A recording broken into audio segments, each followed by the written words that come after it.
بسم اللہ الرحمن الرحیم الحمد للہ رب العالمین والصلاة والسلام علی اشرف الانبیاء والمرسلین وعلی آلہ واصحابہ اجمعین اما بعد فاعوذ باللہ من الشیطان الرجیم بسم اللہ الرحمن الرحیم۔ بخاری شریف کے دوسرے لیسن کا آغاز آج ہم کریں گے۔ کل جو حدیث ہم پڑھ رہے تھے سیکنڈ حدیث امام بخاری، اس میں بیچ میں حدیث چھوٹ گئی تھی ترجمے کے ساتھ، تو جہاں سے کل چھوڑی سی وہاں سے پڑھنے کے بعد پھر نیکسٹ حدیث انشاءاللہ ہم پڑھتے ہیں۔ انگلش میں بھی ترجمہ ہوگا، اردو میں بھی، اور ساتھ شرح بھی یہ انشاءاللہ ہوگی۔ تو حدیث یہاں تک پہنچی تھی کہ آقا کریم علیہ الصلوۃ والسلام کے وحی کا آغاز کیسے ہوا، اور آپ جب غار حرا میں آئے تو قرآن پاک کی آیات، سورہ علق کی آیات نازل ہوئیں۔ اس کے بعد آپ پر جو خوف کی کیفیت طاری ہوئی، آپ حضرت خدیجہ رضی اللہ تعالیٰ عنہ کے پاس آئے اور انہوں نے آپ کو تسلی دی، اور تین چار باتیں جو آپ یعنی اس وقت آپ کے اخلاق حسنہ میں شامل تھیں، جو مین باتیں تھیں، تو وہ انہوں نے مینشن کی۔ اس کے بعد انہوں نے کہا کہ میں آپ کو ورقہ بن نوفل جو ہیں چچا زاد بھائی، کزن ہیں میرے، میں ان کے پاس لے جاتی ہوں۔ یہ حدیث یہاں سے ہے، فَانْطَلَقَتْ بِهِ خَدِیجَةُ حَتَّىٰ أَتَتْ بِهِ وَرْقَةَ بْنَ نوفل ابن اسد ابن عبد العزیٰ ابن عم خدیجہ، یعنی حضرت سیدہ خدیجہ رضی اللہ تعالیٰ عنہ ورقہ بن نوفل کے پاس آئیں، اور جو کہ ان کے چچا زاد بھائی تھا خدیجہ رضی اللہ تعالیٰ عنہ کا، اور کانا امرأن تنصر فی الجاہلیہ، یعنی وہ ایسے مرد تھے جنہوں نے اپنی آخری عمر کے زمانہ جاہلیت میں اپنی آخری عمر نے نصرانیت اختیار کر لی تھی۔ وَكَانَ يَكْتُبُ كِتَابَ الْعِبْرَانِيِّ فَيَكْتُبُ مِنَ الْإِنْجِيلِ بِالْعِبْرَانِيَّةِ، تو وہ عبرانی زبان کے اندر لکھا کرتے تھے اور انجیل کو ٹرانسلیٹ کرتے تھے عبرانی زبان میں، یا لکھتے تھے عبرانی زبان میں۔ تو ماشاء اللہ وہ ڈیلی جتنی اللہ چاہتا اتنی لکھتے ہیں، یکتبہ، یہاں تک یہ عبارت ہے کہ جتنا رب چاہتا اتنی وہ لکھتے۔ وکان شیخن کبیرن قد عمیہ، وہ بہت بڑے ہو چکے تھے اور یعنی آنکھوں سے بینائی بھی ختم ہو گئی تھی۔ فقالت له خدیجہ، حضرت خدیجہ رضی اللہ تعالیٰ عنہ نے انہوں نے کہا، یا ابن عم اسمع من ابن اخیک، اے میرے چچا زاد بھائی، اپنے بھتیجے کی بات سن لیں۔ بھتیجے سے یہاں مراد نبی کریم صلی اللہ علیہ وسلم ہے، یعنی ان کی بات سن لیجیے۔ فقال له ورقۃ یا ابن اخی ماذا ترى، تو ورقہ نے کہا، اے میرے بھتیجے، آپ نے کیا دیکھا ہے؟ فاخبرہ رسول اللہ صلی اللہ علیہ وسلم خبر ما رأى، میرے آقا کریم علیہ الصلوۃ والسلام نے پوری خبر سنا دی جو آپ نے دیکھی تھی، یعنی پورا واقعہ، سٹوری جو تھی وہ آپ نے سنا دی۔ فقال له ورقة هذا الناموس الذي نزل الله على موسى يا ليتني فيها جزعا، آپ نے اس نے یعنی ورقہ بن نوفل نے کہا، اور یہی وہ ناموس ہے جس کو اللہ تعالیٰ نے موسیٰ علیہ الصلوۃ والسلام پہ نازل کیا، اے کاش کہ اس ناموس کے وقت میں جوان ہوتا۔ انہوں نے اپنی خواہش کا اظہار کیا، میں جوان ہوتا، یا لیتنی اکون حیا، اے کاش میں اس وقت تک زندہ رہتا، اذا یخرجک قومک، جب آپ کی قوم آپ کو نکالے گی، فیوچر کا سینٹینس ہے مضارع کا، جب وہ آپ کو نکالے گی آپ کے شہر سے تو میں اس وقت تک زندہ رہتا۔ قال رسول اللہ صلی اللہ علیہ وسلم ابا مخرجہم، کیا وہ مجھے نکالیں گے؟ آقا کریم علیہ السلام نے کوشچن کیا، کیا میری قوم واقعی مجھے نکالے گی؟ قال نعم، تو اس نے جواب دیا، جی ہاں۔ لم یأتی رجل قطہ بمثل ما جئت به الا عودیہ، کہ کبھی بھی کوئی شخص ایسا نہیں آیا کہ جو اس طرح کی چیز لائے جس طرح آپ لائے ہیں، مگر کہ اس کے ساتھ دشمنی کی جائے، یعنی ہمیشہ نبیوں کے ساتھ دشمنی کا سلسلہ رہا ہے۔ وَإِن يُدْرِكُنِي يَوْمُكَ، اگر میں آپ کا وہ دن پاتا، یعنی جس دن میں آپ کی نبوت غالب آئے گی، یا فتح مکہ ہوگا یا جہاد کا حکم نازل ہوگا. مختلف اقوال ہیں اس حوالے سے کہ کس دن کی طرف اشارہ کیا ورقہ بن نوفل نے. اگر میں وہ دن پاتا جب آپ غالب ہوں گے تو یا جہاد کا حکم نازل ہوگا، حکم ہوگا کہ میں بھی جہاد کے اس میں شریک ہوں، تو انصرک نصرا معزرا، تو میں آپ کی خوب مدد کرتا، یعنی خوب مدد کروں گا. یہاں بھی ہم ترجمہ کروں گا سے کریں گے، مضارع کے اندر دونوں احتمال ہوتے ہیں. ثم لم ينشب ورقۃ ان توفی وفطر الوحی، پھر ورقہ بن نوفل نہ رہے یعنی زیادہ دیر تک، یہاں تک کہ فوت ہو گئے. وفطر الوحی، وہی بھی رک گئی. یہاں تک جو امام بخاری کے بخاری شریف کے اندر بالکل اوتھینٹک اسناد کے ساتھ آئے ہیں. اس کے بعد بھی کچھ الفاظ حدیث کے اندر موجود ہیں، ان کی تعویلات بھی کی گئی ہیں، ڈفرنٹ ترجمے بھی کیے گئے ہیں. بہرحال جہاں تک اتفاق ہے وہ بھی الفاظ کا ہم انکار نہیں کرتے. مفسرین نے بلکہ شارحین نے ان الفاظ کو بھی حدیث کا حصہ مانا ہے، اور اس کا جو اصل معنی تھا وہ بھی بیان کیا ہے. یہاں تک یہ حدیث تھی کہ ورقہ بن نوفل زیادہ دیر تک اس وقت زندہ نہ رہے، یعنی نصرانیت پر ہی قائم رہے، اور پھر فوت ہو گئے اور وہی بھی رک گئی. اسلام یعنی آپ سے وہ محبت تو انہوں نے اظہار کیا، لیکن اسلام قبول وہ نہ کر سکے کیونکہ وہ نصرانیت پر ہی قائم تھے، اور اسی دوران ان کی وفات ہو گئی. اور اب دوسری حدیث کی جو اس میں چوتھی حدیث بنتی ہے امام بخاری کی بخاری شریف میں، وہ ہم پڑھتے ہیں. حافظ صاحب قبلہ ابھی پڑھیں گے انشاءاللہ عربی اور انگلش میں، پھر میں انشاءاللہ اس کی ایکسپلینیشن بھی کروں گا. جی حافظ صاحب قبلہ. بسم اللہ الرحمن الرحیم. قال ابن شهاب وأخبرني أبو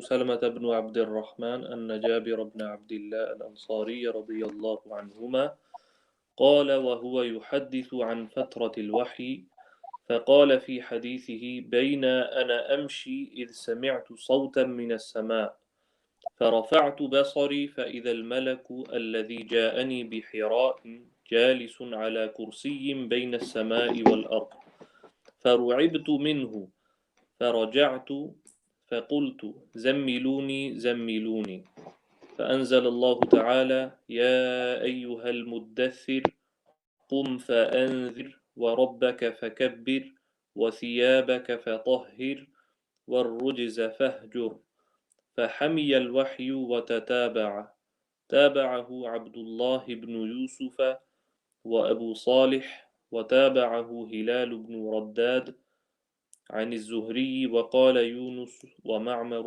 بوادره. So translating this hadith, Sayyiduna Jabir bin Abdullah al-Ansari radiyallahu anhuma, he said, while I was walking, all of a sudden I heard a voice from the sky. So I looked up and I saw the same angel who had visited me at the cave of Hira. So he is narrating this from the Prophet sallallahu alaihi wasallam. While I was walking, all of a sudden I heard a voice from the sky. I looked up and saw the same angel who had visited me at the cave of Hira, sitting on a chair between the sky and the earth. I was filled with awe due to him, so I returned home and said, Zammiluni, Zammiluni, wrap me up, wrap me up. And so Allah subhanahu wa ta'ala then revealed the initial 5 verses, ayat of Surah Al-Muddathir.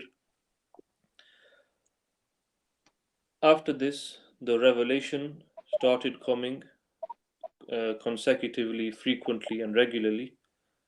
یعنی حضرت جابر بن عبداللہ رضی اللہ تعالیٰ عنہ سے یہ مروی ہے، صحابی رسول ہیں، انصاری صحابی ہیں. یہ مدینہ شریف کے اندر ہی آپ کا قیام رہا.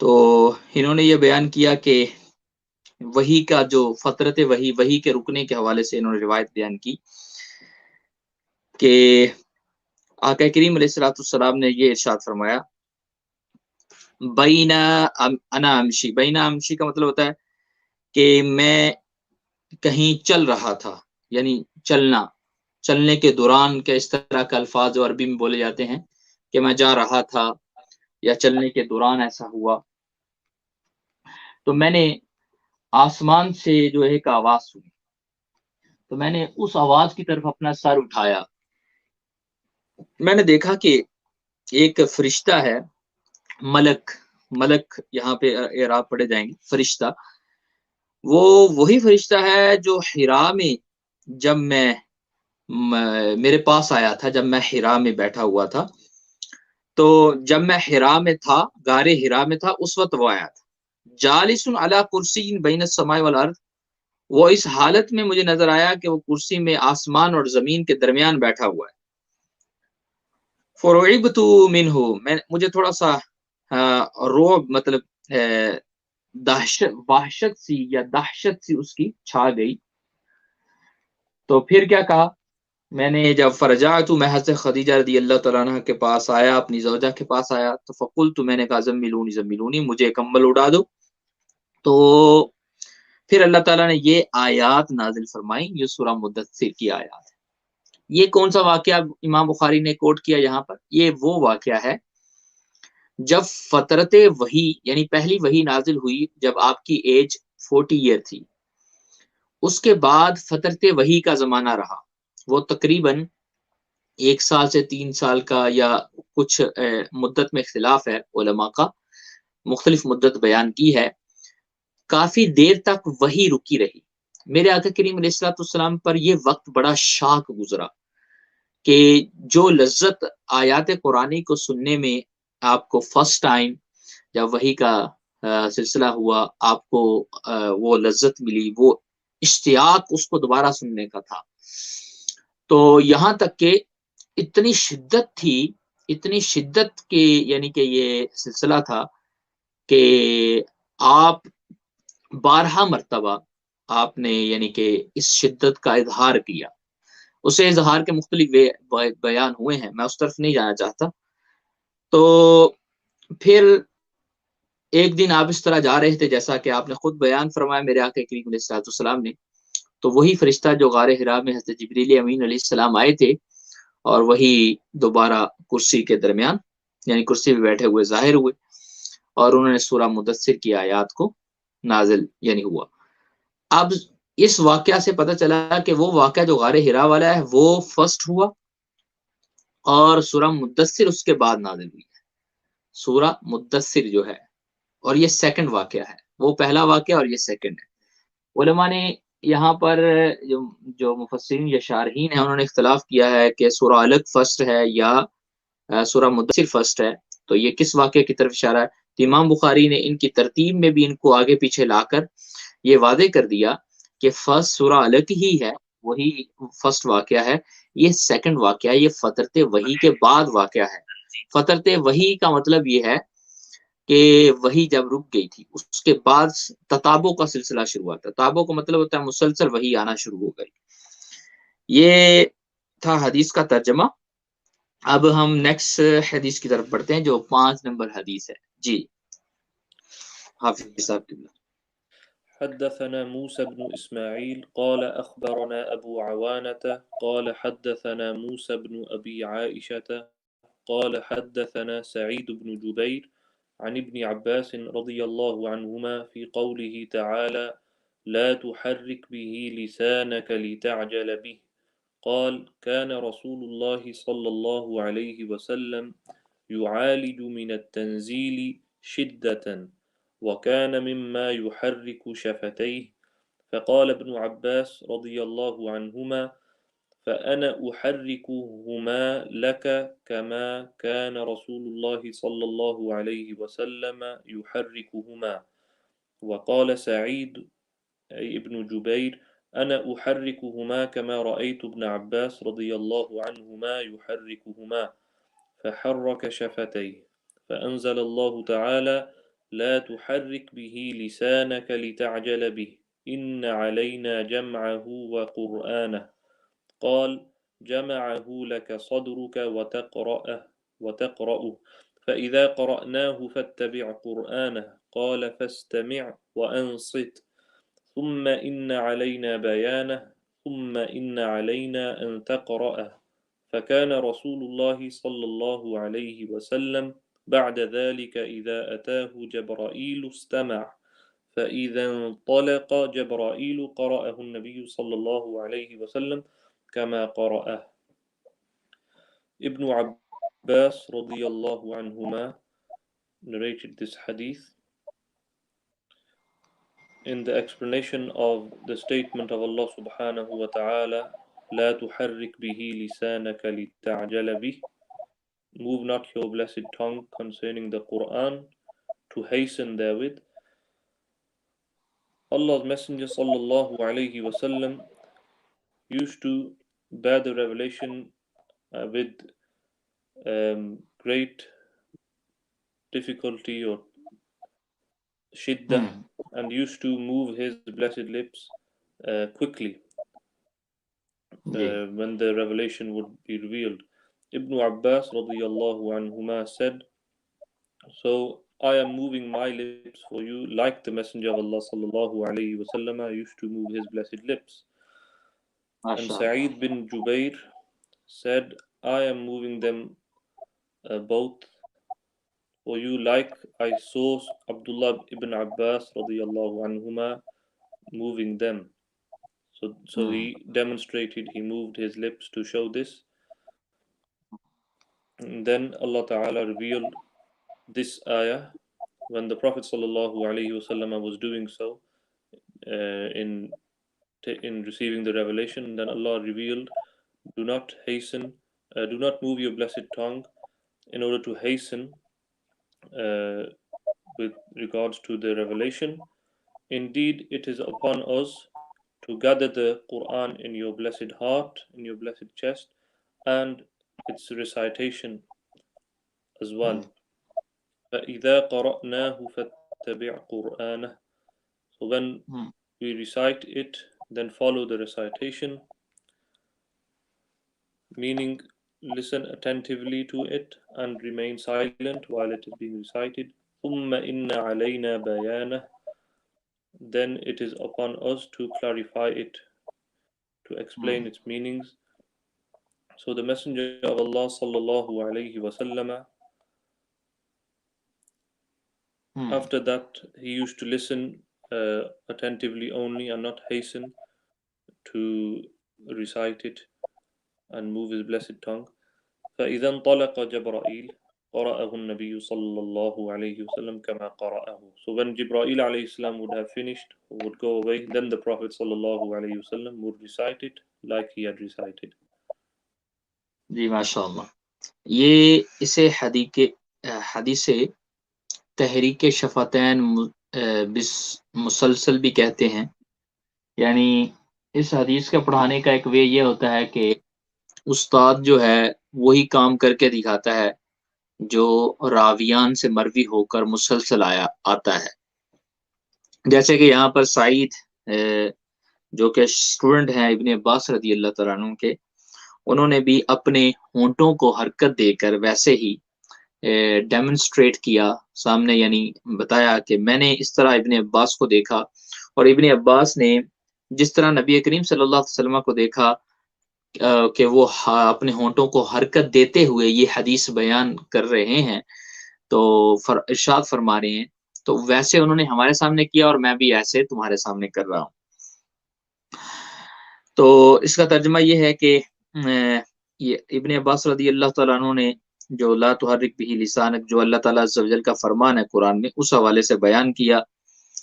اور آقا کریم علیہ الصلوۃ والسلام کے حوالے سے ارشاد فرمایا کہ نبی کریم صلی اللہ علیہ وسلم جو وحی کے حوالے سے جو گرانی محسوس ہوا کرتی تھی تو اس کی بہت شدت تھی. بعض اوقات جو وحی کی کل میں نے اقسام بیان کی، ان میں سے کچھ وحی نبی کریم صلی اللہ علیہ وسلم پر بڑی شدت سے وہ محسوس ہوتی تھی اور اس کا اظہار بھی ہوتا تھا. تو آقا کریم علیہ الصلوۃ والسلام جو ہے وَكَانَ مِمَّا يُحَرِّكُ شَفَتَيْهِ، اور یہ والی وہی بھی ان میں سے ہے جو جس پہ گرانی محسوس ہوا کرتی تھی، کہ آپ اپنی شفتین کو، ہونٹوں کو حرکت دیتے تھے تیزی سے، یعنی میمورائز کرنے کے لیے، اس کو یاد کرنے کے لیے، جب وہی نازل ہو رہی ہے اس کے دوران ہی آپ ہونٹ اور اپنی زبان کو تیزی سے حرکت دیتے آقا کریم علیہ الصلوۃ والسلام۔ ابن عباس فرماتے ہیں کہ میں بھی تمہارے سامنے ویسے ہی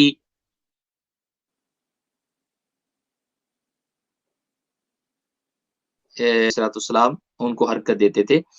پھر سعید بن جبیر نے کہا میں بھی ویسے ہی کرتا ہوں جس طرح میں نے اپنے استاد کو دیکھا، ابن عباس رضی اللہ تعالیٰ عنہ کو، انہوں نے اپنے ہونٹ ہمارے سامنے ہلائے۔ پھر اللہ تعالیٰ عز و جل نے یہ آیت نازل کی، لا تحرک بہ لسانک یا رسول اللہ صلی اللہ علیہ وسلم، آپ جو ہے اپنی زبان کو تیزی سے، لتعجل بہ، کہ اس کو میمورائز کرنے میں، جلدی میں جو آپ اپنی زبان کو تیزی سے ہلاتے ہیں وہ آپ ایسا نہ کریں۔ انا علینا جمعہ، اس کو جمع کرنا، آپ کے سینے میں جمع دینا، یہ ہماری ذمہ داری، ہماری رسپانسبلٹی۔ وقرآنہ، اس کو پڑھنا بھی ہماری ذمہ داری ہے۔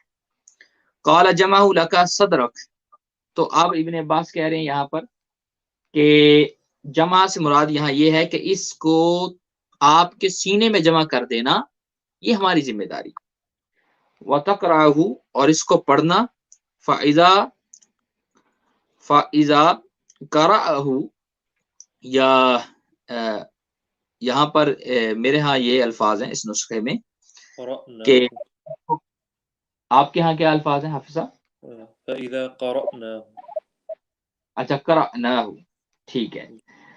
وَتَقْرَأُهُ، یعنی جب آپ اس کو پڑھیں، جب آپ اس کو پڑھتے ہیں تو اس کا جمع کر دینا، اور جب آپ اس کو پڑھتے ہیں فَإِذَا قَرَأْنَاهُ، تو ہم نے اس کو قرأنا، پھر جمع متکلم کا صیغہ ہو جائے گا نا، تو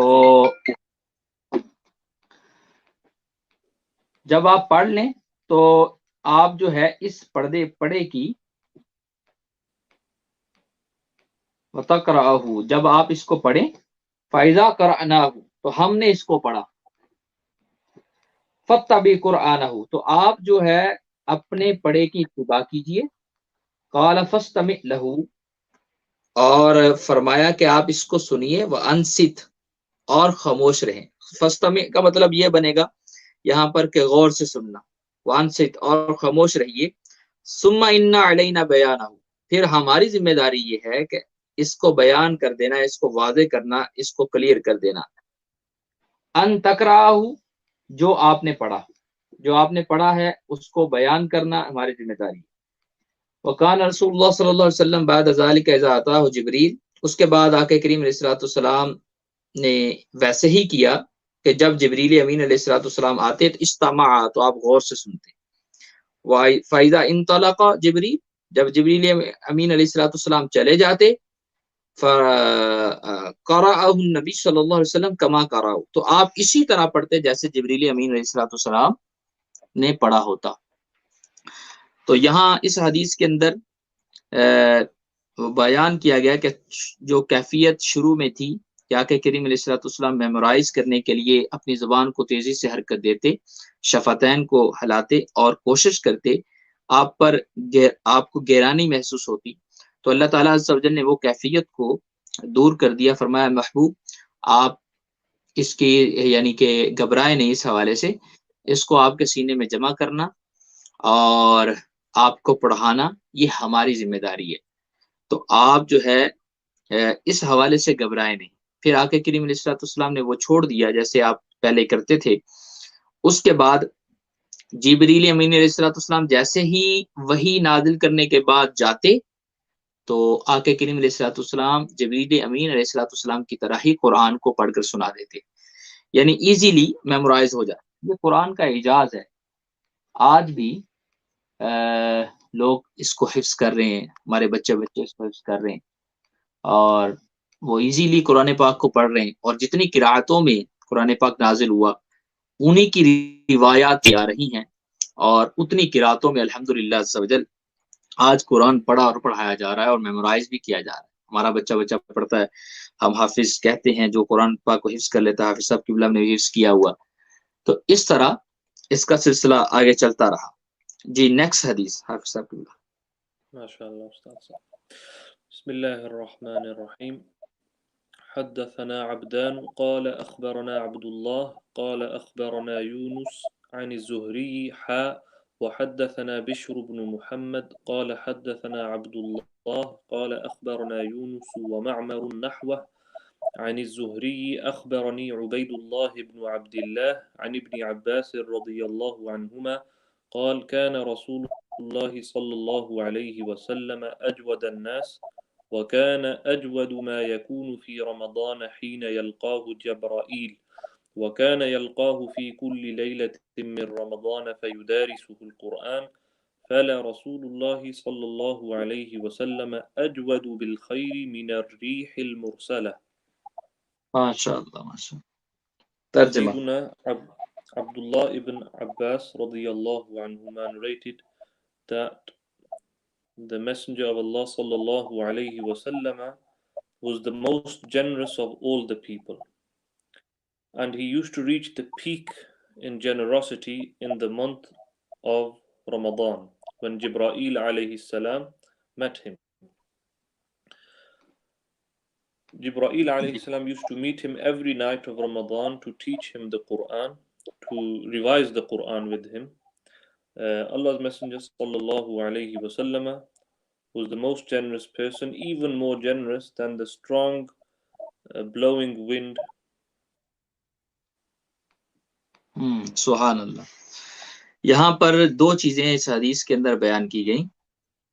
نمبر ایک کہ دورۃ القرآن، حضرت جبریل امین علیہ الصلوۃ والسلام کا نبی کریم صلی اللہ علیہ وسلم کے ساتھ قرآن کو دہرانا ہر رمضان میں، یہ بیان ہوا. دوسرا اس میں یہ بیان ہوا آقا کریم علیہ الصلوۃ والسلام کی سخاوت کا مینشن ہوا کہ آقا کریم علیہ الصلوۃ والسلام ویسے تو ہر مہینے میں آپ جیسا جود و سخی کوئی بھی نہیں، واہ کیا جود و کرم شاہ بتہا تیرا، نہیں سنتا ہی نہیں مانگنے والا تیرا.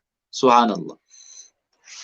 تو آپ کی جود و سخاوت تو مشہور تھی، ایون کہ کفار بھی مانتے تھے اس بات کو، اور لیکن رمضان کے اندر آپ کی یہ سخاوت کا جو درجہ ہے یہ اور پیک پہ چلا جاتا.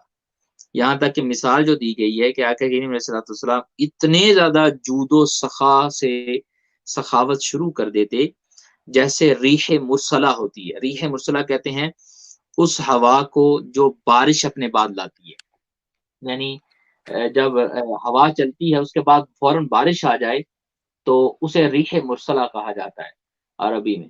یعنی مثال دی گئی کہ بارش کتنی تیزی سے برستی ہے، تو اس کو لانے والی جو ہوا ہے اس کی مثل، یعنی یا اس، یہ تو ایسے مثال کے طور پہ بیان کیا گیا کہ اتنے زیادہ جود و سخا ہو جاتے ہیں جیسے بارش کے قطرے پوری زمین کو سیراب کر دیتے ہیں. وہ نہیں دیکھتے کہ نکمی زمین کیا ہے، وہ نہیں دیکھتے کہ کام والی زمین کیا ہے، وہ بنجر اور دوسری کام والی زمین دونوں پہ برستی ہے. تو آقا کریم علیہ الصلوۃ والسلام کی جود و سخا پھر ہر ایک پر برستی، ہر ایک پر. اس میں آج بھی آقا کریم علیہ الصلوۃ والسلام کی جود و سخا کا یہی حال ہے، ہر ایک پہ برس رہی ہے آپ کی نظر کرم. گناہگار پہ بھی ہے، ہم جیسوں پر، اور نیکوکاروں پر بھی ہے، اور نیکوکار بھی اسی لیے نیکوکار ہیں کہ آقا کریم علیہ الصلوۃ والسلام کی ان پہ نظر کرم ہے. تو یہ مثال دی گئی. تو یہاں پر ترجمہ میں کر دیتا ہوں جلدی سے. آقا کریم علیہ السلام کان رسول اللہ صلی اللہ علیہ وسلم اجود الناس، سب سے زیادہ سخی تھے. وکان اجود ما یکون فی رمضان حین یلقاہ جبریل، اور آپ کی جود و سخا رمضان میں دوسرے اوقات کے مقابلے میں زیادہ ہوتی جب جبریل امین علیہ الصلوۃ والسلام آپ سے ملتے تو آپ بہت زیادہ سخاوت فرماتے. وکان یلقاہ فی کل لیلۃ من رمضان، وہ رمضان میں ہر رات کو آپ کو ملا کرتے تھے. اور فیدارسہ القرآن، تو قرآن کا دور آپ کے ساتھ وہ کرتے. فلا رسول اللہ، اور ضرور آقا کریم علیہ الصلوۃ والسلام اجود بالخیر من الريح المرسلہ، تو آپ خیر کے حوالے سے یعنی دوسروں کو نفع دینے کے حوالے سے بہت جود و سخا کے مالک تھے. اس کی مثال یہ ہے مثلا ریح مرسلہ، یعنی ایسی ہوا کی مثل تھے کہ جو بارش اپنے بعد لاتی ہے. جی نیکسٹ حدیث. بسم بسم الله الرحمن الرحيم جزاك الله خير. حدثنا أبو اليمان الحكم بن نافع قال أخبرنا شعيب عن الزهري قال أخبرني عبيد الله بن عبد الله بن عتبة بن مسعود أن عبد الله بن عباس أخبره أن أبا سفيان بن حرب أخبره أن هرقل أرسل إليه في ركب من قريش وكانوا تجارا بالشام في المدة التي كان رسول الله صلى الله عليه وسلم ماد فيها أبا سفيان وكفار قريش فأتوه وهم بإيلياء فدعاهم في مجلسه وحوله عظماء الروم ثم دعاهم ودعا ترجمانه قال أيكم أقرب نسبا بهذا الرجل الذي يزعم أنه نبي قال أبو سفيان فقلت أنا أقربهم نسبا فقال أدنوه مني وقربوا أصحابه فجعلوهم عند ظهره ثم قال لترجمانه قل لهم إني سائل هذا عن هذا الرجل فإن كذبني فكذبوه فوالله لولا الحياء من أن يأثروا علي كذبا لكذبت عنه. اتنی حدیث کا، پھر آگے بڑھتے ہیں، یہ لمبی حدیث ہے جی. Sayyiduna Abdullah ibn Abbas radiyallahu anhuma reported that Abu Sufyan bin Harb informed me that Heraclius had sent a messenger to him while he had been accompanying a caravan from Quraysh. They were merchants doing business in Sham, which is Syria, Palestine, Lebanon, Jordan. And this was during the time when the Messenger of Allah sallallahu alaihi wasallam had a truce, had an agreement with Abu Sufyan and the disbelievers of Quraysh. So they came to Heraclius at a place called Iliya, which is in Jerusalem. So he called them in the court and had all the Roman dignitaries around him. He called for his translator, who, whilst translating Heraclius's question, said to them, Who amongst you is closely related to that man who claims to be a prophet? Abu Sufyan replied, I am the nearest relative to him amongst the group of people. Heraclius said, bring him close to me, meaning bring Abu Sufyan close to me and make his companions stand behind him. Abu Sufyan added, Heraclius told his translator to tell my companions that he wanted to put some questions to me regarding the Holy Prophet sallallahu alaihi wasallam, and that if I told a lie, they, meaning my companions, they should contradict me. Abu Sufyan added, by Allah, had I not been afraid of my companions labeling me a liar, I would not have spoken the truth about the Prophet sallallahu alaihi wasallam. یعنی بیان یہ ہوا، یہ اس کے دو اعراب ہیں، ہرکل اور ہرکل. ہرکل قاف پہ سکون، دونوں طرح سے پڑھ سکتے ہیں. ہرکل اگر کسی کے لیے آسان ہے تو ہرکل پڑھ لے، ورنہ ہرکل جو زیادہ موسٹ اتھینٹک ہے. یہ بادشاہ تھا روم کا، تو اس کی سلطنت بہت لمبی چوڑی تھی. آقا کریم علیہ السلام نے 6 ہجری میں جب آپ مدینہ کریم شفٹ ہوئے، آپ کو مائگریٹ ہوئے، 6 سال ہو گئے تھے، اور کفار کے ساتھ کئی جنگیں بھی ہو گئی تھی. ابو سفیان بھی غزوہ احد کے اندر اور بدر مارکا بھی ہو چکا تھا، تو کئی جنگیں ہو چکی تھیں. تو 6 ہجری میں بادشاہوں کو جو خط لکھے، اس میں سے ایک خط روم کے بادشاہ یہ ہرکل کے پاس بھی گیا. تو ان دنوں میں اس کو پہلے ہی ایسے کوئی خواب آ رہے تھے، آگے بیان ہوں گے اسی حدیث کے اندر، کہ یہ نبی کریم صلی اللہ علیہ وسلم کو دل سے مان چکا تھا کہ آپ ایک سچے نبی ہیں، کیونکہ یہ نجومی بھی تھا، یعنی سٹار وغیرہ دیکھ کر اس سے یہ اپنے فیوچر کی خبریں تھوڑی تھوڑی معلوم کرتا تھا، تو ماسٹر تھا اس میں یہ، اس لیے بھی اس کو کچھ علم تھا. تو جب یہ ایلیا پہنچا یعنی جروسلم میں پہنچا شام میں، تو اس وقت یہ شام کا حصہ تھا، بیت المقدس شریف میں پہنچا، تو اس نے کیا کیا کہ وہاں پر لوگوں کو بلایا کہ کیا کوئی مکہ شریف سے لوگ آئے ہیں. تو اس وقت ابو سفیان جو ابھی مسلمان نہ ہوئے تھے، ابو سفیان اور ان کا ایک قافلہ تھا قریش مکہ کا، وہ تجارت کے لیے بیت المقدس شریف میں آئے ہوئے تھے. تو بادشاہ نے جب بلایا تو انہوں نے بھی سمجھا یہ بڑا اعزاز ہے، بادشاہ ہمیں بلا رہا ہے، پتہ نہیں کیا پوچھے گا. بہرحال چلے گئے. تو اس نے کیا کیا، وہ بڑا سیانہ تھا، بڑا دانشور تھا. ابھی اس کے کوشچن سے آپ کو اندازہ ہوگا کہ وہ سوال کیا کر رہا ہے. تو اس نے ابو سفیان کو اپنے سامنے قریب لے آئے کہ یہ قریبی رشتہ دار ہیں، یہ ٹھیک ہے بڑی باتوں کو جانتا ہوگا. تو اس کے پیچھے جتنے بھی ساتھی تھے جو مکہ سے جن کا تعلق تھا ان کو کھڑا کر دیا. کھڑا کرنے کا اس کا انداز اس طرح تھا کہ یہ جیسے ابو سفیان کھڑے ہیں اس کے پیچھے یہ کھڑے ہیں، اور ان کو اس نے وعدہ دیا کہ اگر یہ جھوٹ بولے، یہ شخص میرے سوالوں کا جواب صحیح نہ دے یا کوئی چیز چھپانے کی کوشش کرے، تم ضروری ہے کہ تم اسے ٹوکنا. تو ابو سفیان نے یہ بات بیان کی. حضرت ابو سفیان، ابھی میں کہتا ہوں کیونکہ اسلام قبول کر لیا انہوں نے بعد میں، انہوں نے کہا کہ میں نے سچ بولنا نہیں تھا، لیکن مجھے شک تھا کہ بادشاہ کے دربار میں ان میں سے جو میرے ساتھی ہیں ان میں سے کوئی مجھے ٹوک نہ دے. اس وجہ پہ میں پریشر میں تھا، اور جو وہ سوال کرتے گئے بادشاہ نے کیے، میں نے سارے اس کے جوابات دیے اور صحیح دیے. اب عربی میں سوال بھی اسے پڑھے جائیں گے اور اس کا ساتھ ساتھ ترجمہ بھی حافظ صاحب کریں گے. جی حافظ صاحب. ماشاء اللہ. ثم كان أول ما سألني عنه أن قال كيف نسبه فيكم؟ قلت هو فينا ذو نسب. قال فهل قال هذا القول منكم أحد قبله؟ قلت لا. قال فهل كان من آبائه من ملك؟ قلت لا. قال فأشراف الناس اتبعوه أم ضعفاؤهم؟ قلت بل ضعفاؤهم. قال أيزيدون أم ينقصون؟ قلت بل يزيدون. قال فهل يرتد أحد منهم سخطة لدينه بعد أن يدخل فيه؟ قلت لا. قال فهل كنتم تتهمونه بالكذب قبل أن يقول ما قال؟ قلت لا. قال فهل يغدر؟ قلت لا. ونحن منه في مدة لا ندري ما هو فاعل فيها.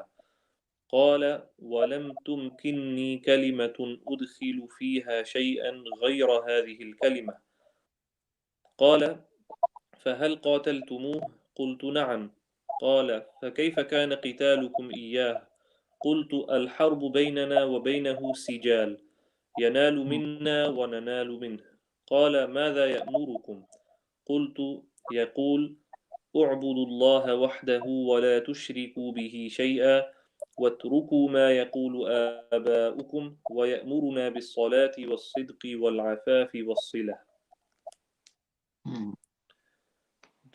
The translation of this section of the hadith. So Sayyiduna Abu Sufyan radiyallahu anh, he said thereafter that the first thing he questioned me about is that he said, what is his family status amongst you? What is his lineage like? So I said, he belongs to a noble family amongst us. So then Heraclius further asked, has anybody amongst you ever claimed the same thing, meaning to be a prophet, before him? I replied, no. Heraclius asked, do the noble people follow him or do the poor people follow him? I replied, it is the poor people who follow him. He said, are his followers increasing day by day or are they decreasing? I replied, rather they are increasing. He then asked, does anybody amongst those who embrace his religion become displeased and renounce the religion afterwards? I replied, no. Heraclius said, have you ever accused him of telling lies before his claim to be a prophet? I replied, no. Heraclius then asked, does he break his promises? I replied, no. We are at truce with him, we are in an agreement with him, but we do not know what he will do in it. I could not find opportunity to say anything against him except that. G Heraclius asked, have you ever had a war with him? I replied, yes. Then he said, what was the outcome of the battles? I replied, sometimes he was victorious and sometimes we. Heraclius said, what does he order you to do? I said, he tells us to worship Allah and Allah alone, and not to worship anything along with him, and to renounce all that our ancestors had said, and he instructs us to pray salah, to speak the truth, to remain chaste, and to keep good relations with our relatives. ماشاء جی اللہ. استاد. یہ سوالات اس نے کیے کہ سب سے پہلے یہ بتائیں آپ، اس نے کہ آقا کریم علیہ الصلوۃ والسلام کا نسب کے حوالے سے ان کا کیا سٹیٹس ہے. تو ابو سفیان رضی اللہ تعالیٰ نے کہا کہ وہ بڑے اعلیٰ نسب سے ہیں. کہا کہ اچھا کہ ان کے آبا میں سے کوئی بادشاہ گزرا ہے؟ کہا نہیں، بادشاہ تو نہیں ہے. تو اشراف ناس اس کو، یعنی امیر ترین لوگ فالو کر رہے ہیں آقا کریم علیہ الصلوۃ والسلام کو، اس نبی کو، یا ضعیف یعنی کمزور؟ فرمایا ضعیف ہیں، یعنی کمزور لوگ ہیں. زیادہ ہو رہے ہیں یا کم ہو رہے ہیں؟ کہا کہ زیادہ ہی ہو رہے ہیں. کہا کہ ان میں سے کوئی مرتد بھی ہوا اپنے دین کو چھوڑ کر سختیوں کی وجہ سے؟ کہا نہ، وہ تو بالکل، یعنی جتنے بھی لوگ ان کو فالو کر رہے ہیں انہوں نے ایک بھی ان میں سے دین نہیں چھوڑا، کسی نے بھی دین چھوڑا. کہا کہ اس سے پہلے بھی کبھی تم نے ان کو معاذ اللہ کذب کی تہمت لگائی، کہ جھوٹ کی تہمت لگائی؟ کہا نہیں. کیا کبھی انہوں نے عہد توڑا ہے تمہارے ساتھ؟ تو یہاں پر ایک کلمہ ابو سفیان، کیونکہ اس وقت دائرہ اسلام میں داخل نہ ہوئے تھے، ایک کلمہ زائدہ کہا جو نبی کریم صلی اللہ علیہ وسلم کے وہ کیا تھا کہ انہوں نے کہا نہیں، انہوں نے عہد تو ماضی میں تو کوئی نہیں توڑا، لیکن ابھی ہمارا ان کے ساتھ ایک عہد چل رہا ہے، تو ابھی پتہ نہیں کہ اس کے بارے میں کیا کرتے ہیں، اسے توڑتے ہیں یا اس کے اوپر پورا کامل طریقے سے عمل کرتے ہیں. کہہ رہی بس یہی ایک جملہ تھا جو میں ایڈ کر پایا، جو نبی کریم صلی اللہ علیہ وسلم کے تھوڑا اگینسٹ جاتا تھا. اس کے علاوہ کوئی اور بات میں نے ایڈ کر ہی نہیں پایا، کیونکہ مجھے ڈر تھا کہ میرے پچھلے ساتھی مجھے ٹوک دیں گے. اور اس نے پھر نیکسٹ کوشچن کیا، کیا آپ کی جنگ ہوئی؟ ان کا جنگ ہوئی ہے. کہا کہ اس کا آؤٹ کم کیا ہے، نتیجہ کیا ہے؟ کہا آؤٹ کم یہ ہے کہ کبھی وہ جیت جاتے ہیں، کبھی ہم جیت جاتے ہیں. جیسے بدر شریف کا جو موقع تھا، انہوں نے آ کے مسلمانوں نے ایک بڑی عظیم مثال قائم کی، آگے احد کے اندر تھوڑا نقصان بھی اٹھانا پڑا. تو اس کی طرف اشارہ کیا ابو سفیان نے. تو پھر اس نے کہا چلیں وہ ان کا آپ احکام سنائیں، وہ بتاتے کیا ہے. کہا وہ کہتے ہیں کہ اللہ کی صرف عبادت کرو، شرک نہ ٹھہراؤ، اور جو تمہارے آبا کہتے ہیں اس کو چھوڑ دو، اور نماز کی طرف وہ حکم کرتے ہیں، سچائی کی طرف کرتے ہیں، پاک دامنی رہنے کے حوالے سے صلہ رحمی، رشتہ داروں کے ساتھ اپنی ٹائی کو مضبوط کرو. فقال للترجمانی كله سألتك عن نسبه. اب وہ کیا ابو فقال للترجمانی كله، یہ سوال تھے اوپر جو گزرے، اب ان کے جوابات وہ خود دیتا ہے. ابھی حافظ صاحب ترجمہ کریں گے، پھر آگے میں اس کی شرح کرتا ہوں. جی حافظ صاحب. ما شاء الله جزاك الله خيرا استاذ صاحب. فقال للترجمان قل له سألتك عن نسبه فذكرت أنه فيكم ذو نسب وكذلك الرسل تبعث في نسب قومها وسألتك هل قال أحد منكم هذا القول فذكرت ألا. قلت لو كان أحد قال هذا القول قبله لقلت رجل يأتسي بقول قيل قبله. وسألتك هل كان من آبائه من ملك فذكرت ألا. فقلت فلو كان من آبائه من ملك قلت رجل يطلب ملك أبيه.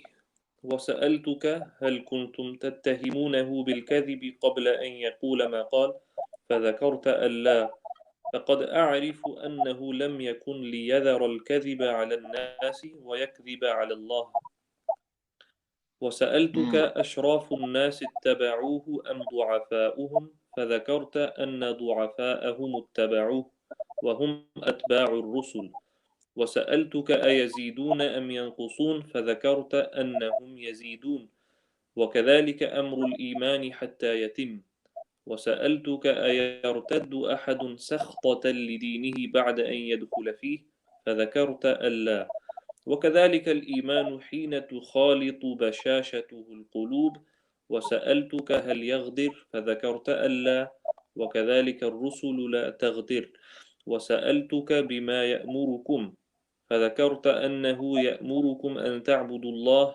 ولا تشركوا به شيئا وينهاكم عن عبادة الأوثان ويأمركم بالصلاة والصدق والعفاف فإن كان ما تقول حقا فسيملك موضع قدمي هاتين وقد كنت أعلم أنه خارج ولم أكن أظن أنه منكم فلو أني أعلم أني أخلص إليه لتجشمت لقاءه ولو كنت عنده لغسلت عن قدميه ثم دعا بكتاب رسول الله صلى الله عليه وسلم الذي بعث به مع دحية الكلبي إلى عظيم بصرى فدفعه عظيم بصرى إلى هرقل فقرأه فإذا فيه. جی ترجمہ. So then Heraclius asked the translator to convey to me the following. I asked you about his family, and your reply was that he belonged to a very noble family. In fact, all the noble messengers of Allah come from noble families amongst their respective people. I questioned you about whether anybody else amongst you claimed such a thing, meaning prophethood. Your reply was in the negative, meaning nobody else amongst his people claimed prophethood before. If the answer had been in the affirmative, I would have thought that this man was following the statement of somebody before him. Then I asked you whether any one of his ancestors was a king. Your reply was in the negative. And if it had been in the affirmative, I would have thought that perhaps this man wanted to take back his ancestral kingdom. I further asked whether he was ever accused of telling lies before he said what he said, and your reply was in the negative. So I wondered how a person who does not tell a lie about others would ever tell a lie about Allah. I then asked you whether the rich people followed him or the poor people, the weak people. You replied that it was the weak people who followed him, and in fact, all the messengers of Allah, their followers were the poor people, the weak people. Then I asked you whether his followers were increasing or decreasing. You replied that they were increasing. Likewise is the affair of true Iman till it is complete in all respects. I further asked you whether there was anybody who, after embracing his religion, became displeased and disregarded the religion.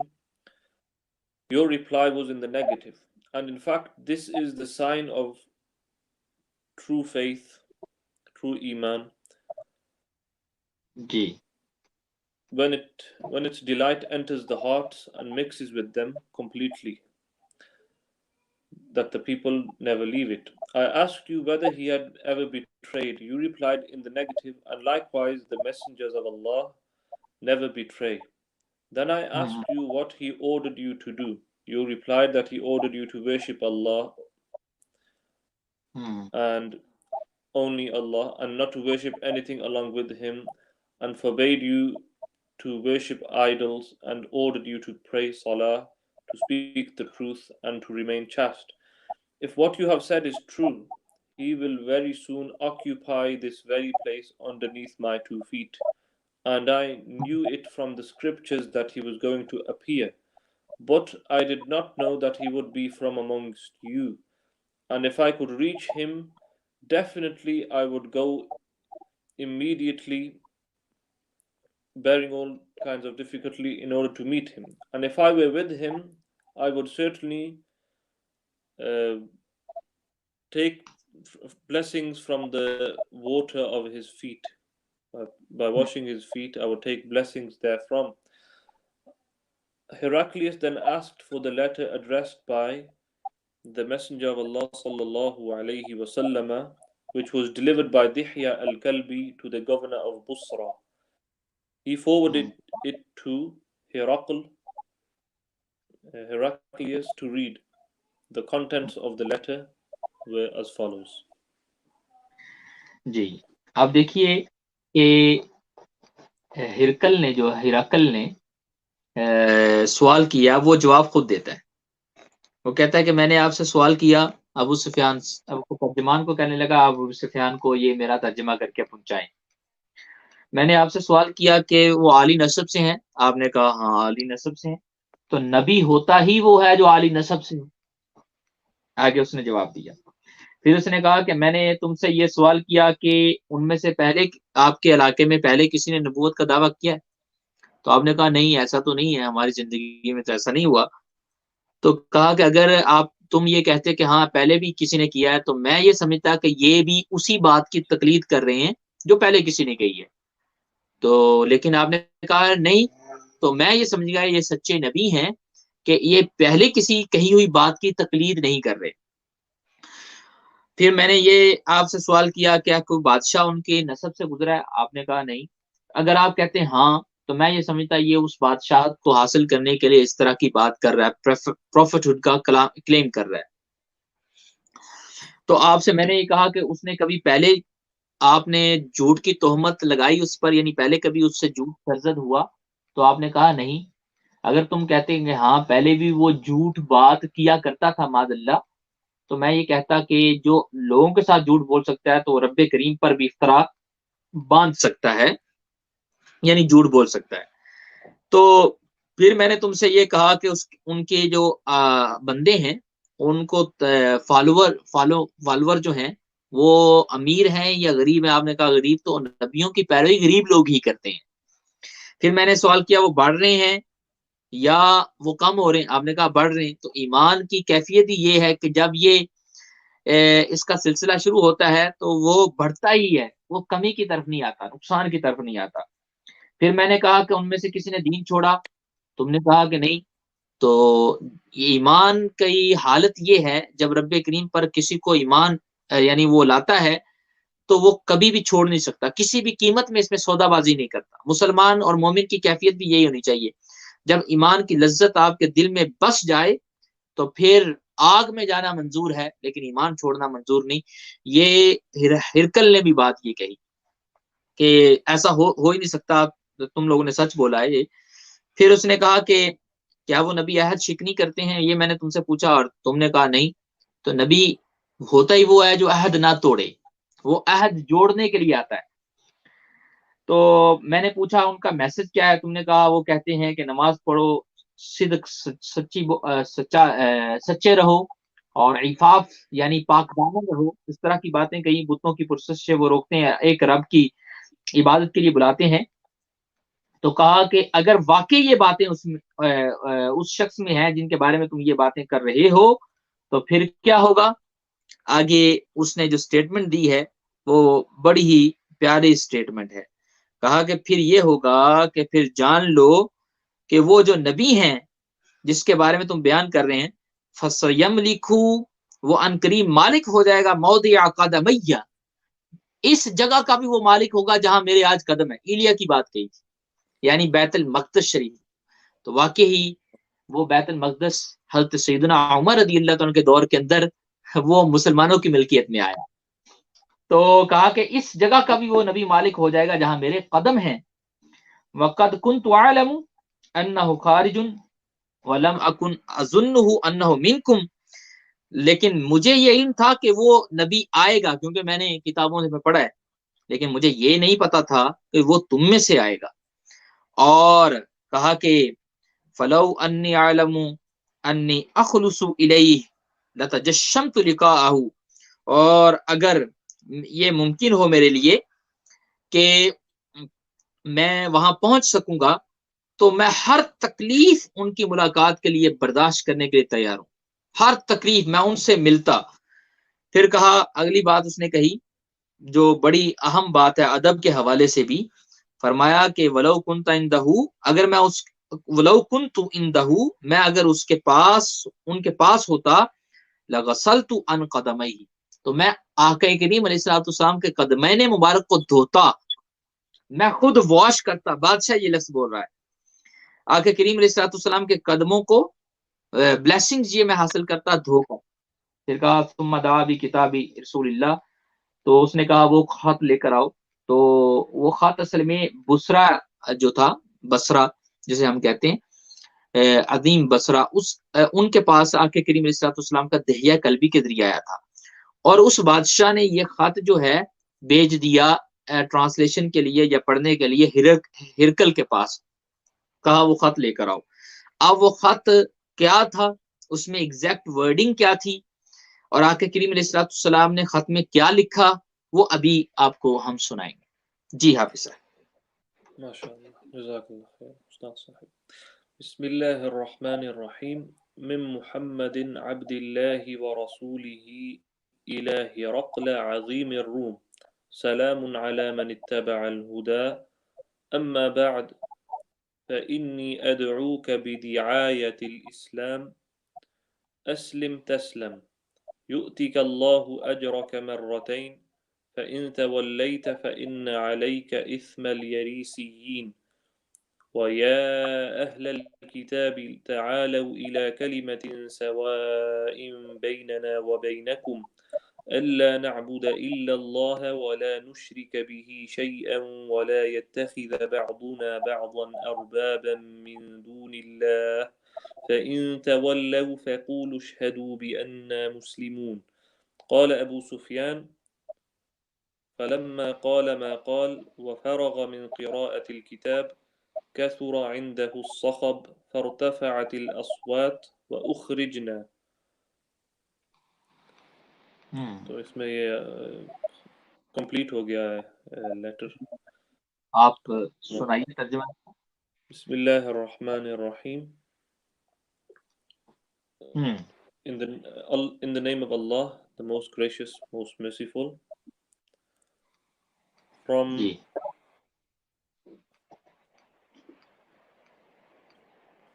Muhammad, the slave of Allah and his messenger, sallallahu alaihi wasallam, to Heraclius, the ruler of Byzantine. Peace be upon him who follows the right path. Furthermore, I invite you to Islam, and if you become a Muslim, you will be safe, and Allah will double your reward. And if you reject this invitation of Islam, you will be committing a sin of Yarisiyin, tillers, farmers, i.e. your people.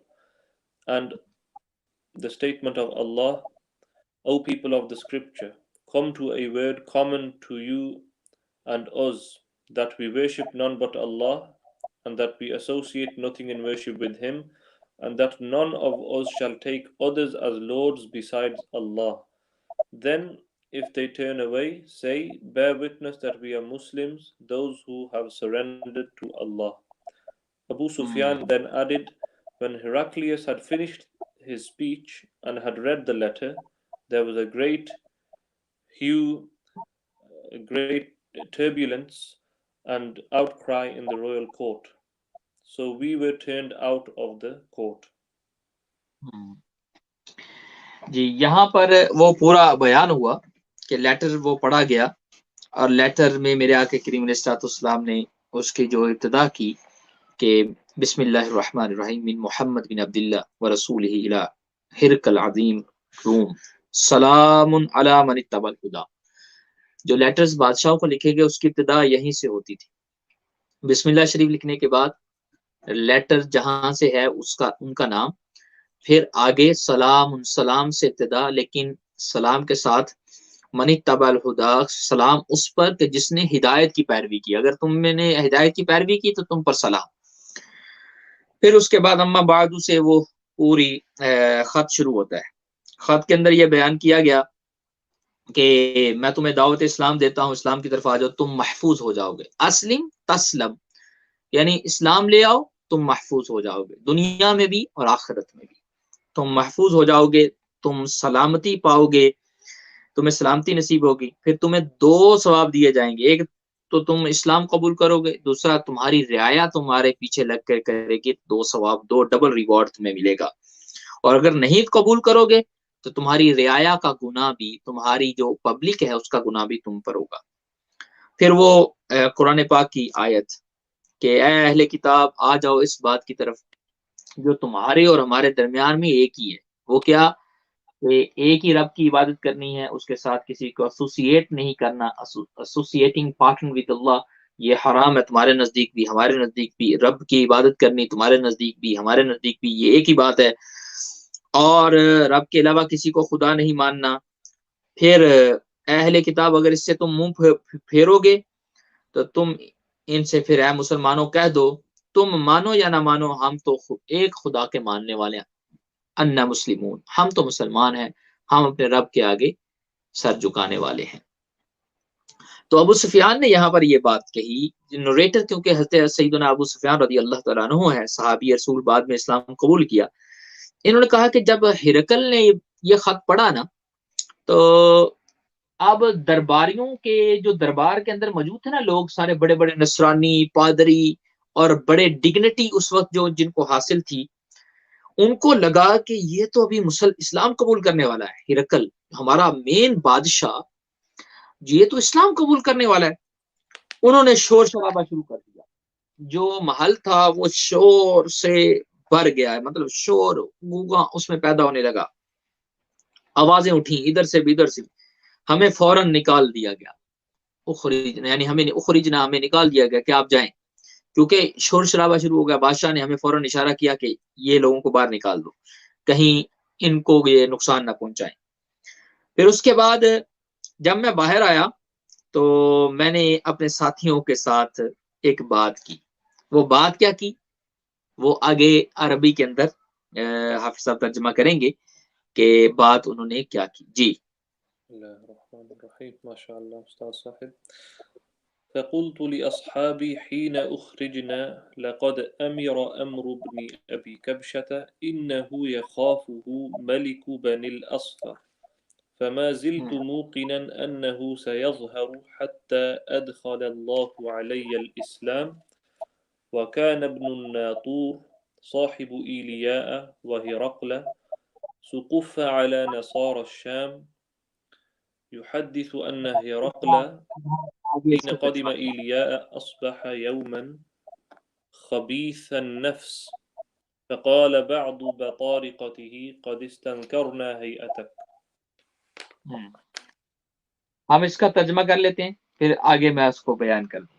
G So ابو سفیان نے کیا کہا؟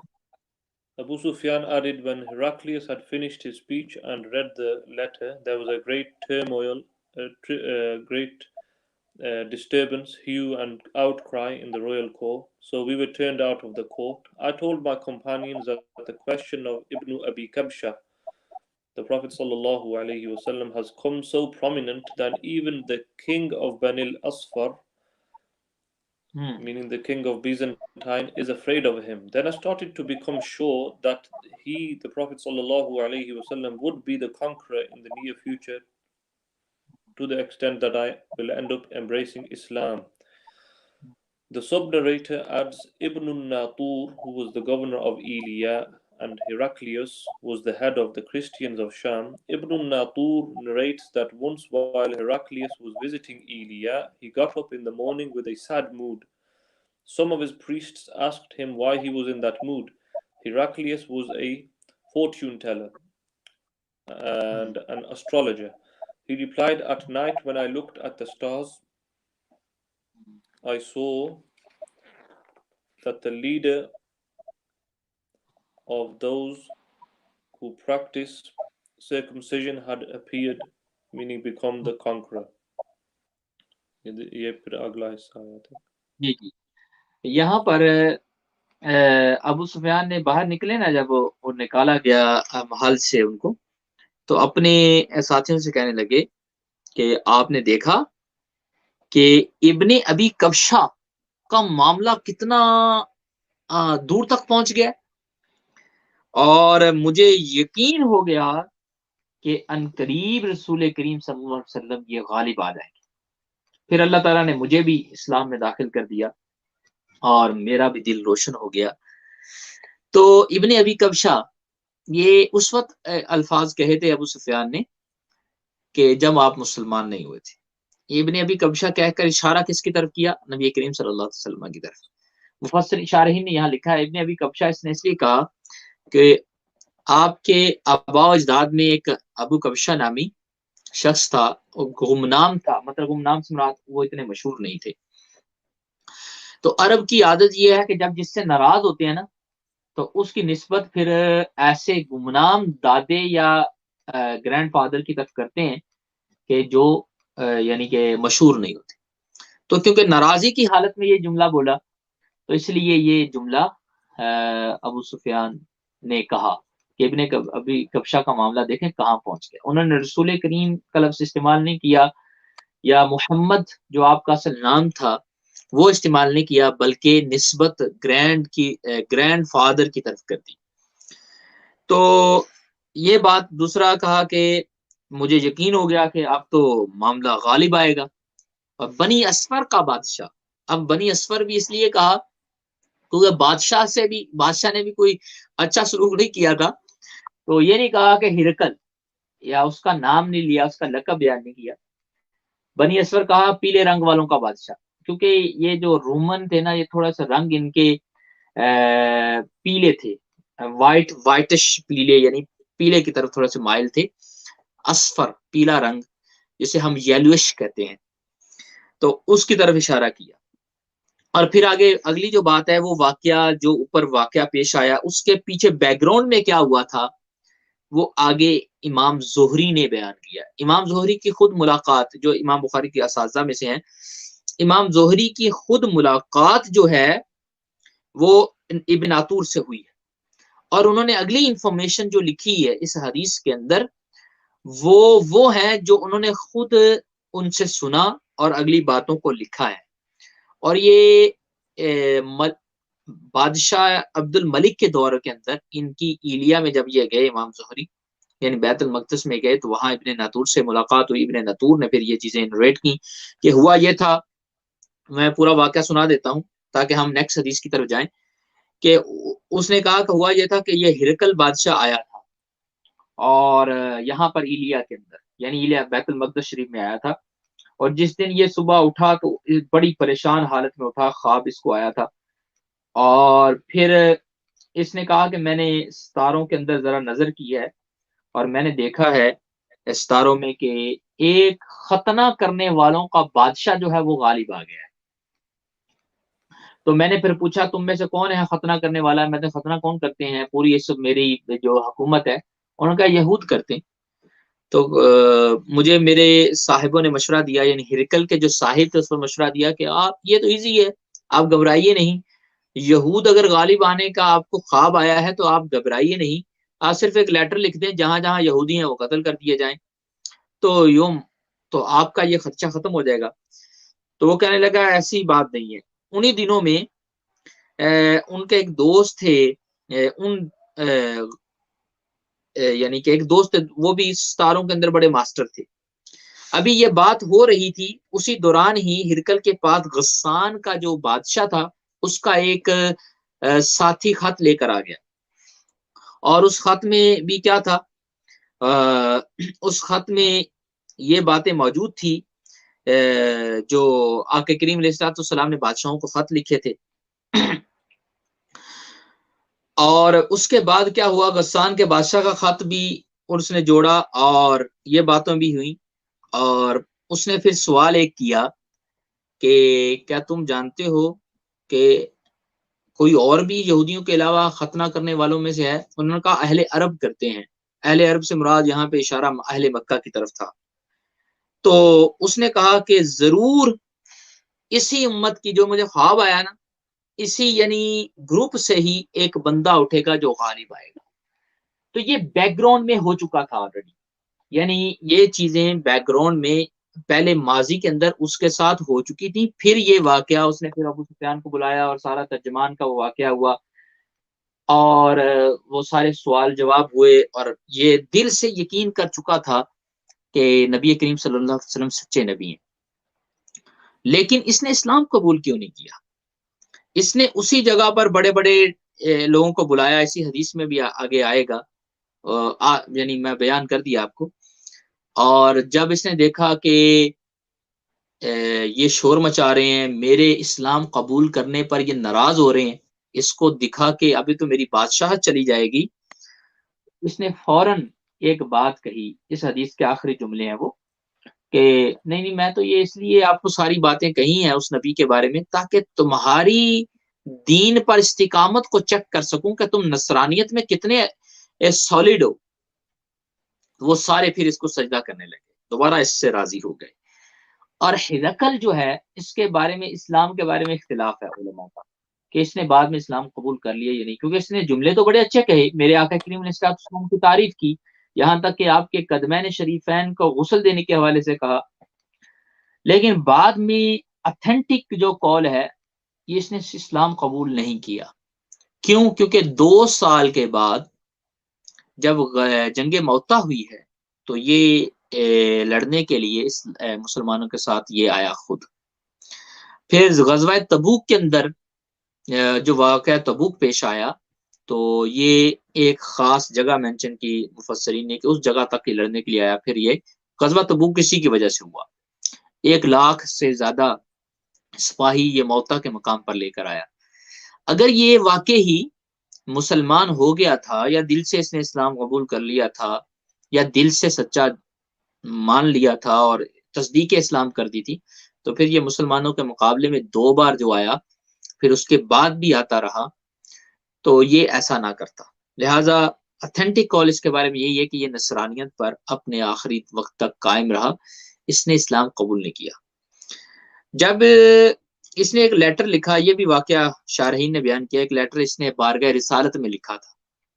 اس میں یہ لکھا تھا اس نے کہ میں نے اسلام قبول کر لیا ہے. رسول کریم صلی اللہ علیہ وسلم کو خط لکھا کہ میں اب مسلمان ہو گیا ہوں. تو میرے آقا کریم علیہ السلام نے فرمایا یہ جھوٹا ہے، یہ جھوٹا ہے، اس نے اسلام قبول نہیں کیا. تو گویا کہ آقا کریم علیہ السلام کی یہ والی حدیث جو ہے کہ یہ جھوٹا ہے، اس نے اسلام قبول نہیں کیا، یہ بھی اتھینٹک پروف ہے کہ اس نے اسلام قبول آخری وقت تک نہیں کیا. ہرقل کو یہ نصیب نہیں ہوا. تو یہ تھی آج کی ہرقل کے حوالے سے اور پورا واقعہ. آگے کتاب الایمان شروع ہو رہی ہے، وہ ہم شروع کرتے ہیں، اور اس کا آخری پارٹ میں نے آپ کو بیان کر دیا. اگر آپ پڑھنا چاہیں تو اسی کتاب جو آپ کو شیئر کیے پڑھ سکتے ہیں. ہم کتاب الایمان شروع کرتے ہیں جی. كتاب الإيمان. بسم الله الرحمن الرحيم. باب قول النبي صلى الله عليه وسلم بني الإسلام على 5 وهو قول وفعل ويزيد وينقص. قال الله تعالى ليزدادوا إيمانا مع إيمانهم وزدناهم هدى ويزيد الله الذين اهتدوا هدى والذين اهتدوا زادهم هدى وآتاهم تقواهم ويزداد الذين آمنوا إيمانا.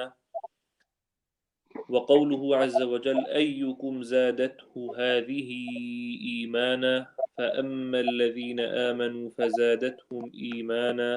وقوله فاخشوهم فزادهم إيمانا. وقوله وما زادهم إلا إيمانا وتسليما. والحب في الله والبغض في الله من الإيمان. كتاب الإيمان. Book of Iman. Bismillah ar-Rahman ar-Rahim. Chapter on the statement of the Prophet sallallahu alaihi wasallam that Islam is based upon 5 principles.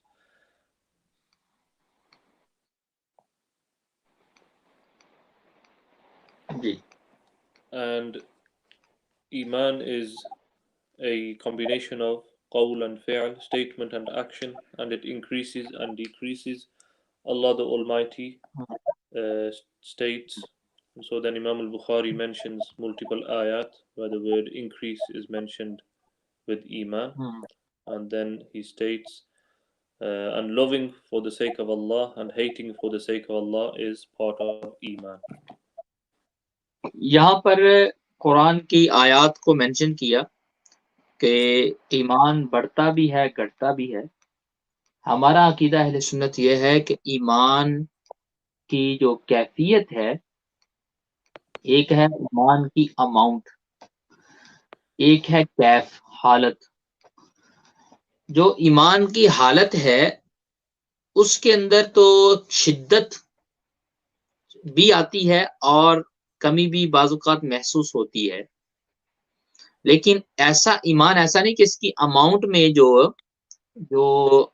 یا آپ کہہ لیں اماؤنٹ کہہ لیں اور ایک کوالٹیز کہہ لیں، ایک کوانٹٹی کہہ لیں، ایمان کی کوانٹٹی کے اندر کمی زیادتی یہ ہم نہیں ہوتی. یہ ہمارا عقیدہ ہے. مطلب ایسا نہیں ہم کہہ سکتے کہ ایک بندہ مومن ہے تو اسے آدھا مومن کہیں یا پونا مومن کہیں یا اسے کوارٹر مومن کہیں یا اسے ہم کہیں یہ 3/4 مومن ہے کہ اس کے ایمان میں تھوڑی کمی ہے، اور ایک دوسرا مومن اسے ہم کہیں یہ فل مومن ہے. فل مومن سے مراد یہ 4 کے 4 حصے اس کے کمپلیٹ ہے. ایمان کی کوانٹٹی نہیں ہے، نہ ایمان کوانٹٹی میں ناپا جاتا ہے کہ اس کے ہم اس طرح درجے کریں. ہاں ایمان کے اندر جو زیادتی قرآن پاک میں آئی کہ زیادہ ہوتا ہے کم ہوتا ہے، اس سے مراد یہ ہے کہ اس کی کیفیت میں بعض اوقات شدت آتی ہے اور بعض اوقات صحبت اولیاء یا صحبت علماء نہ ہونے کی وجہ سے کیفیت میں کمزوری آتی ہے. تو کیف بدل سکتا ہے، لیکن کیفیت اور حالت میں شدت اور اس طرح کے صورتیں آتی ہیں، وہی مراد ہے قرآن کی، نہ کہ ایمان کی اماؤنٹ جو ہے اس کے اندر تبدیلی ہوتی ہے. ایسا نہیں ہوتا. یہی عقیدہ سب کا ہے اور جمہور متکلمین کا یہی عقیدہ ہے. ہم بھی یہی تمام علماء اہل سنت کا یہی عقیدہ ہے. اب اگلی بات رہی کہ اسلام کی بنیاد 5 چیزوں پر ہے جسے ہم ارکان اسلام بھی کہتے ہیں، اور حضرت عبداللہ بن عمر رضی اللہ عنہ سے مروی حدیث ہے. آگے وہ حدیث پڑھیے حافظ صاحب. Okay. حدثنا عبيد الله ابن موسى قال أخبرنا حنظلة بن أبي سفيان عن عكرمة بن خالد عن ابن عمر رضي الله عنهما قال قال رسول الله صلى الله عليه وسلم بني الإسلام على 5: شهادة أن لا إله إلا الله وأن محمد رسول الله وإقام الصلاة وإيتاء الزكاة والحج وصوم رمضان. Narrated by Abdullah ibn Umar radiyallahu anhuma, who said that the Messenger of Allah sallallahu alayhi wasallam said, Islam was built upon 5 pillars: bearing witness that none is worthy of worship besides Allah and Muhammad sallallahu alayhi wasallam is the Messenger of Allah, and establishing salah and paying the zakah and performing hajj and fasting in Ramadan. جی یہ 5 چیزیں mention ہوئی حدیث میں، یعنی بنی الاسلام علی 5: شہادت لا الہ الا اللہ. اسے شہادتن مضاف کریں تو شہادتا، اور اس کے علاوہ اس کو شہادتی بھی پڑھ سکتے ہیں، مضاف ہے. 3 اعراب آ سکتے ہیں. ترکیب کا یہ اصول ہے کہ جب بھی عدد وغیرہ مینشن ہو اس کے بعد چیزیں آئیں اور ان کو مینشن کیا جائے تو اس پر 3 اعراب آ سکتے ہیں. آنی پیچھے محذوف نکالیں تو شہادتا، اور شہادتو ہم پڑھیں گے تو اس کو مبتدا بنا کر یا پیچھے محذوف مبتدا نکال کے اس کو خبر بنا کے پڑھیں گے، اور اگر شہادتی پڑھیں تو بدل بنائیں گے 5 سے، تو مضاف ہونے کی وجہ سے تنوین نہیں آ رہی. تو یہاں پر ہم کیا کیا کہ فرمایا میرے آقا کریم علیہ السلام نے کہ لا الہ الا اللہ محمد رسول اللہ. یہ جو شہادت ہے، شہادتین بھی جسے ہم کہتے ہیں، یہ پہلا پلر اسلام، ایمان لے آنا. پھر اس کے بعد نماز قائم کرنا، زکوٰۃ دینا اور حج کرنا اور صوم رمضان، فاسٹنگ آف رمضان، یہ 5 چیزیں مین چیزیں ہیں جس پر اسلام کی بنیاد ہے، یہ مین پلرز ہیں۔ اور انشاءاللہ بقیہ حدیث انشاءاللہ ساری کل کتاب الایمان ہم پڑھ لیں گے۔ کتاب الایمان میں تقریباً 35 احادیث ہیں، 30 سے لے کر 35 تک، ہم اس کل انشاءاللہ ساری پڑھ لیں گے۔ آج کا سبق ہم اس پر ختم کرتے ہیں۔ اللہ تعالیٰ عز و جل ہمیں جتنی احادیث ہم نے پڑھی ہیں اس سے استفادہ کرنے کی توفیق نصیب فرمائے، اور ہم صرف اسے یاد بھی کریں، اور جو چیزیں عمل والی ہیں اس پہ ہم عمل بھی کریں، اور اس علم کے نور کو آگے پھیلائیں بھی، اور اللہ تعالیٰ عز و جل سب کو برکتیں عطا فرمائے۔ آپ سب کو بھی جو سیکھ رہے ہیں، پڑھ رہے ہیں، حافظ صاحب کی اللہ کو بھی، اور میری بھی یہ تھوڑی سی کوشش جو ہے قبول فرمائے۔ آمین بجاہ النبی الامین صلی اللہ تعالی وسلم۔